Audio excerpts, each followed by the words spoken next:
Hi, I'm Don, and welcome to Crosstown Sound. This is a follow-up video to Why Do You Cry? For the last 3 years, Song Talk Radio has put on a songwriting challenge. This year's challenge was to write a song with the title, Why Do You Cry? This is a little bit about my process and the song that I ended up writing.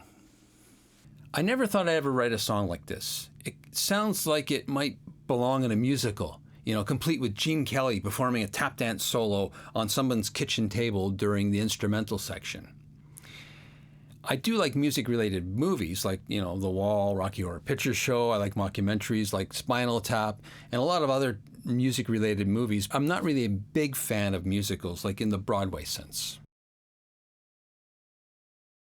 The title, Why Do You Cry, already has a nice sound to it, at least to my ears. It's kind of a rhythmic balance.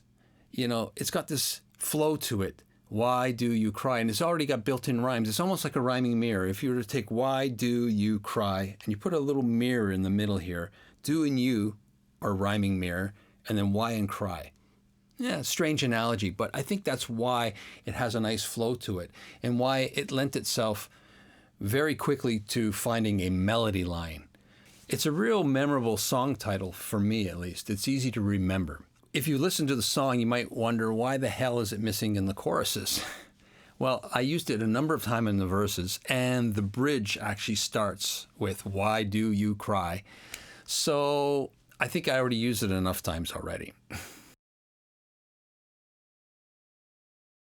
As far as lyrical inspiration, my normal way of fleshing out words starts with a melody line and a combination of real words mixed with a bit of gibberish. Now, usually I'll start at the 100,000 foot level, and I'll slowly come down and I'll focus on a subject. But in this song, the title filled my mind with all kinds of ideas from the beginning. And I first went down the road of crying about human destruction of the environment. This song started very focused on that initial idea and started to move up. That is, it was about anyone who cries about anything. But as I continued writing, I realized this song was about a person who is trying to console someone that they deeply care about, who's crying on endlessly about something that's weighing heavy on their mind. The only part of the song where lyrics did actually come after the music was the bridge. Now, I had some chord movement that I really liked, but I was really stuck on words. So there was a bunch of gibberish, which really came in handy for fleshing out a melody line, but the words, they just weren't happening. Jonah, my lovely spouse, she showed me a video message from our young nephew in Australia.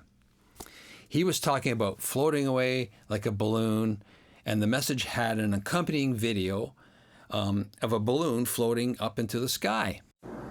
Hi, Tita, I'm a balloon. I'm in the sky. Woohoo, because someone let it go of me. Okay, bye. When I saw that, I had my bridge. It was about letting go. It was about being free, like a bird. Letting that balloon go was the equivalent of letting all the troubles go, and then the crying would stop. So Vito, if you're listening, thanks for sending that message. It was a great inspiration to me figuring out words for the bridge. Good on you, mate! And if any Australians are offended by my poor accent, my apologies. Here's a funny little thing on one of the lines in the song. It's in the third verse, and I'll play it here. Need to break free from pride. I sang that line first. Now, when I was jotting it down, I spoke the line, and then I realized it sounded a little awkward. It sounds strange. Need to break free from fright. It sounds awkward. It sounds like some sort of tongue twister. I couldn't figure it out. But when I sing it, I have no problem. So I guess it's one of those things, accents disappear when you sing, and you can only really sing vowels. There might be connective consonants, but it's the vowels you're hearing mostly. So that's probably why free from fright sounds so awkward to say. Try it yourself. You may end up sounding like Hannibal Lecter after that line. What is it? I ate his liver with some fava beans and a nice Chianti. Free from fright. Keeping yourself interested keeps the creative juices flowing. And occasionally putting yourself in a challenge like this, having a set of rules, boundaries, or limitations, can put you in a new place and maybe even break you out of a rut. One ends up writing songs you wouldn't normally write. It's kind of like working in the studio with the gear you have. The gear may be the limitation, but your imagination is not. Lack of equipment should never be an excuse for lack of an imagination. And the great thing with all art, there really are no rules. So after you submit a song to a challenge like this, you could always change the song later. Who knows, you might have come up with some other ideas that didn't really fit in with the limitations of the songwriting challenge. But remember, you would have never written that song, even the changed version, if you had not had the limitations to begin with. So if you're into songwriting, I encourage you to visit songtalk.ca and, maybe even participate in the next challenge. It's always a lot of fun. There's nothing to lose and so much to gain. I'm Don, and this is Crosstown Sound. Cheers.